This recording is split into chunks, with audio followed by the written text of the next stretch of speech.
Hello and welcome to Not Replaced Yet, the show where we help people upskill, reskill, and just plain get skills when it comes to the tidal wave of AI that we're all riding. My name's Jesse Bushcar, and I'm normally joined by my brother Nick, but since this series is marketing specific, and seeing as how I've spent the last 20 years at the intersection of marketing and technology, I'll be flying solo today. To that end, we're going to pick up where we left off. I'll give you a quick rundown of parts 1 and 2, and if you're planning to follow along or apply this to your own work, I strongly encourage you to go back and watch those tutorials. Today, we're focused on taking our text-based testing and surveying and adding in creative, taking it to the next level. We're going to start with still imagery, and we'll address video towards the end because the tools are evolving to encompass all of that. If you do learn anything from today, please give us a like. It really helps us out. And if you consider sharing this on your network, not only does it help others learn, but it also shows you're investing your own time in future fluency. We really appreciate that. Finally, be sure to subscribe. We've got a lot of great content coming you don't want to miss out. All right, now that we're through all that, let's get into it. Okay, so I'm going to share my screen, and we're going to go quickly through a review of the first two parts of this tutorial. So before we get started, we're using make.com. Make.com, you can go just to that make.com website. We're not sponsored by them or anything. We just use their tool a lot. It's a great no-code, low-code platform for connecting apps together to build workflows and automations, including AI automations in here. And so what we built was a very small, simple example that generates, so this is called a scenario, and here we're starting with OpenAI. We generate persona data based on a prompt in here. You can click into here. We're not going to dig in too deep because this is part 1 of the tutorial, but you can see a prompt in here that I'm giving instructions. And then it loops over each. We tell it to build 3, loops over each of them, and adds a row to a Google Sheet. That is this sheet here. So you can see the prompt specifies sex, age range, ethnicity, education level, and pizza engagement. Pizza engagement's because we were building a fictional pizza pop-up restaurant. That is something I would like to launch and bring to life in the future. So why not have fun with it here? So we build these personas. And then we take a second scenario, we grab those personas, that's what this search row does, we've specified which sheet and which rows, pass each of those into ChatGPT to generate a narrative, and then add that narrative back into our Google Sheet in a different sheet called narratives. And here you see the output there. This is the end of tutorial 1, we generate these narratives. So this is quote unquote Dennis, a synthetic persona, who says he's been working maintenance at the local school district for the past 17 years. On Friday nights, he meets up with a few buddies at Marco's Pizza, right? A fictional persona is generated based on the criteria that we defined in the persona stage. So that was the end of tutorial number 1. And then for number 2, we picked that up. We said, hey, it's all well and good to have some strategic brainstorming and to pull that out of a thread and not be stuck in copy-paste pasta land. Out of like chatgpt.com, but it's still just kind of an abstract, description of our customers or our potential customers. So let's start putting it into action by asking these synthetic personas questions. And so this was tutorial part 2. We load in our narratives, so we pull in these things as variables in make.com, and then we created a second sheet called sheet called questions. And here, this is very simple question text. What's your favorite pizza topping? How many times per month do you go out to dinner? Do you eat out for special occasions? If so, which ones? This is very free form. You can put anything in here. You can put as many as you want in here. And that was, getting ahead of myself. And that was what we built for tutorial 2. Load our narratives, load the questions, pass both of those into ChatGPT. Your prompt says, basically personify this narrative and then answer these questions, and then you get that answer out in a single row. So when we did that, we have answers here. Dennis, what's your favorite pizza topping? Got to go with sausage. Something about the flavor just hits right, especially with a cold beer and good company. Tiana, what's your favorite pizza topping? Pepperoni, hands down. It's my ride or die topping. Crispy edges, a little spicy, total comfort food. And Marisol says green chili, hands down, especially when it's roasted just right and adds that bit of New Mexico heat to the slice. So you see we start getting these kind of preferences, and I'm a big believer. I don't see many people talking about this, but this is a different type of data-driven layer. ChatGPT and all these LLMs are aiming to represent reality, right? It's a simulation given context and constraints. And so to generate this from an LLM rather than generating it from a strategist's opinion set, I think is actually kind of a net upgrade in certain places. In certain places, it can be a downgrade. But anyway, I digress. So we built that, and that is the end of tutorial number 2. Please check out both of those episodes if you are building along at home. And here's where we pick up episode 3. Episode 3, we say, look, this is all well and good for text-based testing. And by the way, we did do other testing besides just asking questions or surveying. We actually passed media variables in and ran synthetic A/B tests towards KPIs. So again, check out tutorial number 2 if that's the type of thing you're into. For this one, though, we want to transcend beyond our simple text-based questions. We want to actually ask it opinions about creative. So creatively, I'm going to jump over and show you a couple assets. So what I'm going to do here is show you 3 of the assets that we created in our full episode introducing these concepts. We made 3 different archetypal representations of pizza, okay, of our pizza restaurant.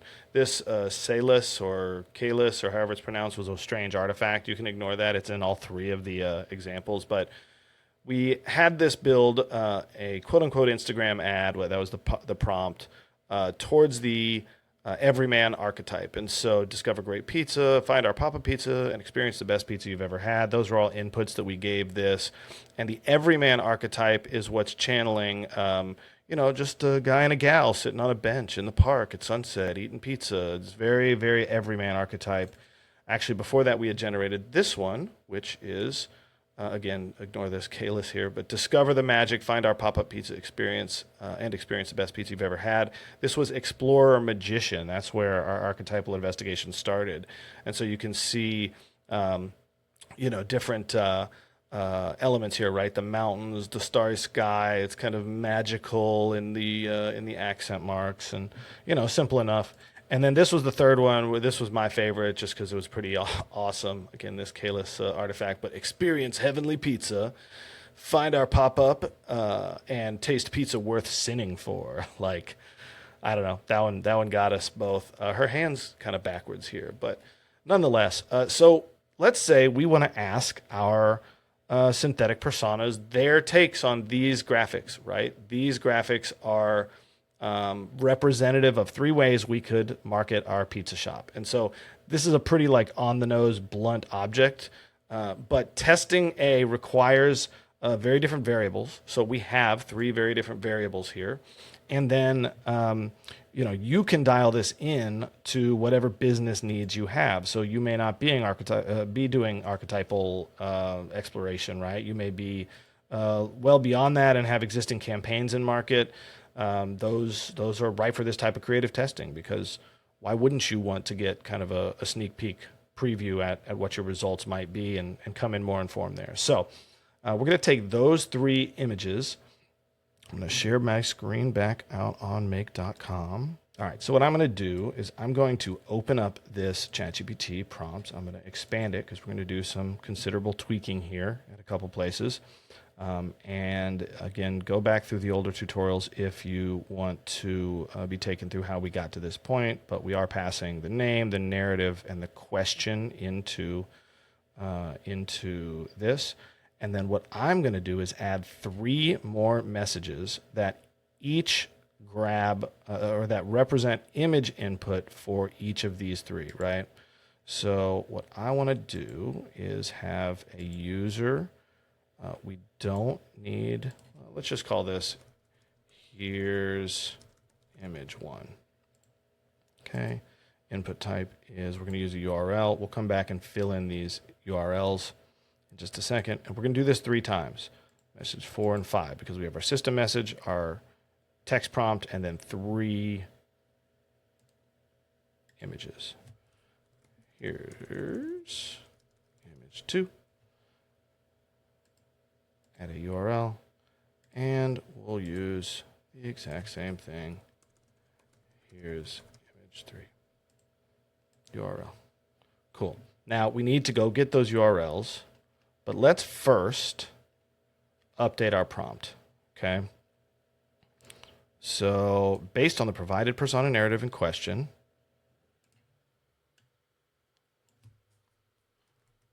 Please review the creative elements provided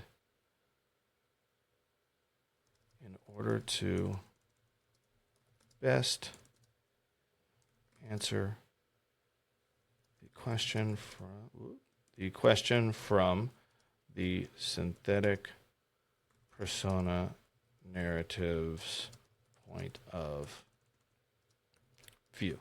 I think that's all we're going to need to change, really. Output a single object in JSON. That's cool. With one field, answer. The inputs are name, narrative, question. And we'll just say, and of course, the 3 images, right? The output's there, and yeah, there we go. Okay, so we're not giving it any overt archetypal instruction, right? We could be in here saying, lean your answers into the archetypal elements that are relevant or that are, present in the images. That's not what we're doing. We're going to let this be kind of open-ended. We might have to tweak this, but the beauty of it is once you have the engine built, you can use this over and over and over again, because there is kind of why wouldn't I just have a chat thread and ask these questions directly to ChatGPT? Why do I need to wire up all of this? Well, it's because it now acts as as an engine for you to evolve and use and systemize. A quick spoiler alert, the next and final part of this tutorial series is going to be operationalizing all this. So we're basically building prototypes in here to show you how to do that. We're going to operationalize it to show you how it can actually sync with your workflows, but I digress. So this looks like a good prompt, and now we need to go get our 3 image URLs. We're going to be really fast and lazy about this to show you how quick it can be, but it doesn't have to be. And again, the next tutorial will show you how to kind of like put this into a very kind of systemic and systematic place. So what I'm going to do is come over to ChatGPT. So like I said, I'm going to be lazy here. This is the thread. Let's close this. This is the thread that I was talking with our GPT synthetic strategist, Steve, that we introduced in another episode. But I am just going to copy. I'm going to open this up. I'm going to copy the image address. And this is kind of duct tapey, but it should work. Image. Oh no, we don't need an image in that one. It's this first one. Here's image 1, image URL, paste. Boom, this is that OpenAI URL. Let's go back to our second image. Copy image address. Remember what tab you're in. There's image 2. And come down here for image 3. Pizza worth sinning for. Copy image address and drop it in. All right, so we have, got to come all the way down here to save. All right, so we're going to load our narratives, same. We're going to load the questions, and we're going to load the 3 images, and we're going to add an answers row. So let's clear out all our answers. We don't need those samples. And let's go back into questions first, and let's say, which of these 3 ads would appeal to you most?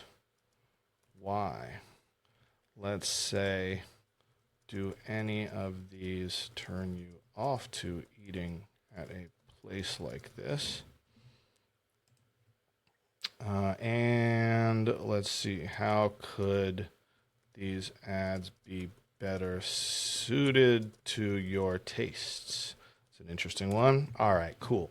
So we've updated them. We load narratives, we load questions, we process it all, and then we save it. Let's hit this run button. 3 questions, 3 personas. This should be 9 entries in our row. And now this will take longer because it's passing 3 images in. So these calls, they're going to hit your API usage a little bit more.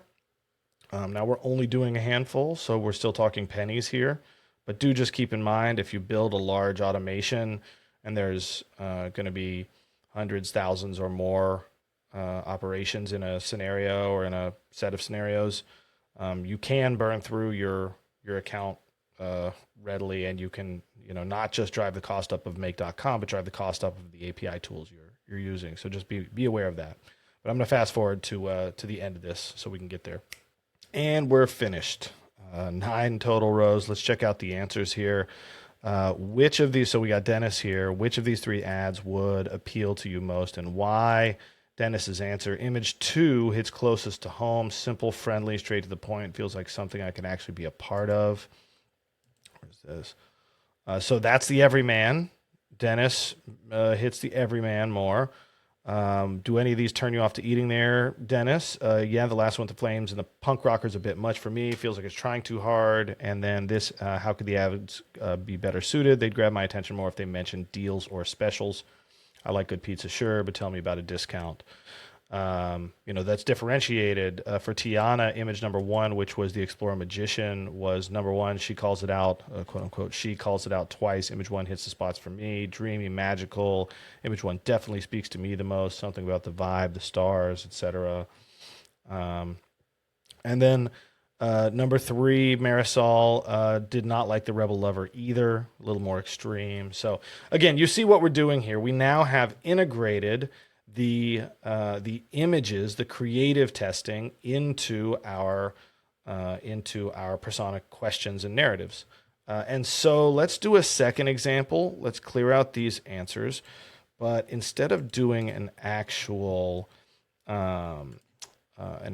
survey, let's change this to be an A/B test, right? So based on the provided persona narrative in question, let's just say you'll be provided with a synthetic persona narrative and a KPI and 3 ad creative examples. Please personify the synthetic persona and predict which of the 3 creative variables provided will win in a controlled test to optimize for the KPI. And we'll provide these prompts in the show notes and descriptions and stuff. But that's pretty good, right? We're gonna provide the AI with a synthetic persona narrative and a KPI and 3 creative examples. The KPI will be loaded into this question. So here we'll say the name, the narrative, the KPI, and then we don't want one output. Output only a single object in clean JSON format. Boop. Or with 2 fields. Answer and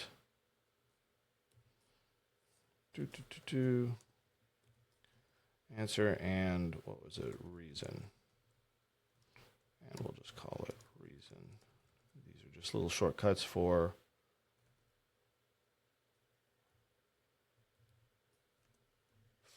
referencing the variables. I don't know why that gave a line break. All right, and I think all the rest of that can stay the same. So we've updated our prompt, we've cleared out our answers, and we need to do a click through. So let's say KPI equals, awareness, aka, let's say impression volume. The KPI equals engagement, aka click-through rate, and the KPI equals conversion, aka ordering pizza. Now, I don't know that we're going to get 3 different reads on these. This is just me coming up with variables off the top. But let's see how it works, because it should run. We'll pass all 3 back to it, and we'll do that. So let me hit it, and we'll fast forward to the answer. And we're finished. Let's take a look at the answers. So Dennis, for the awareness KPI, image 3 was the winner. Interesting. The punk rock visual, bold color contrast, and edgy tagline make image 3 impossible to scroll past. But It did not win for engagement or conversion. The click-through rate or actually ordering pizza, image 2 was the winner. Familiar, friendly setting. They definitely are connecting Dennis's motivations to the everyman archetype, which was from that image 2. Image 3, Tiana's bold aesthetic stood out for awareness. That made sense. It also is what was going to get her to click through more. But interestingly enough, it's predicting that Tiana would prefer image number 1, or image number 1 would be more likely to impact her decision making, which was the explorer, magician, kind of mountain, starry night vibe. And then Marisol was all Starry Night vibe. So discover the magic, dreamy magical tone, the warm desert hued palette, etc. And so, yeah, this worked really well. Like, we were able to pass not only our own kind of investigation, our with what we are defining as our own KPIs at different funnel stages, right? But we're also able to pass in really quickly, just by grabbing some simple URLs, pass in the actual creative visuals. Now, one thing I said at the beginning of the episode that I would touch on before we close, and we're almost at the end here, is video. Video is kind of just coming into the tools are just evolving now enough to actually digest video in ways that we can use. If you've been following AI for a long while, you've seen companies brag about demos of video in, but it's not super widely used or widely available. So Gemini has, and Google's tooling has talked the most about it that I've seen out in the world. There is no video in for ChatGPT, to my knowledge. If I'm wrong about that, I'll come back and apologize and redact it. But we're kind of right at this moment where very soon you'll be able to do something extremely simple, similar, because a video is just made up of a bunch of still frames, right? And so you can take the video, process it, chop it up into frames, as long as the context window is large enough to understand the connectivity, or to include all the frame descriptions. It should work just like the rest of these tools. So very soon we will update the tutorial with video examples. And as I said earlier, the next tutorial and the final one in this series is going to be taking this prototype and actually operationalizing it into my day-to-day workflow. So we're going to use it as a real-world example, but you don't want to have to go and copy and paste URLs every time, and you don't want to go check these spreadsheets. Let's set this up so that it can actually impact your workflow and you actually do gain a superpower and not just the idea of a superpower. So that is it for today's episode. Thank you so much if you've made it this far. Part 4 of the tutorial. Yeah, this would be part 3 of the tutorial series. I don't know, they all blend together, but you can see it there in the YouTube thumb. Thanks very much. Do leave a like if you learned anything. Do subscribe if you don't want to miss out. And do share this with your network to show people that you are investing in future fluency and that they should too. Thank you very much, and we will see you soon.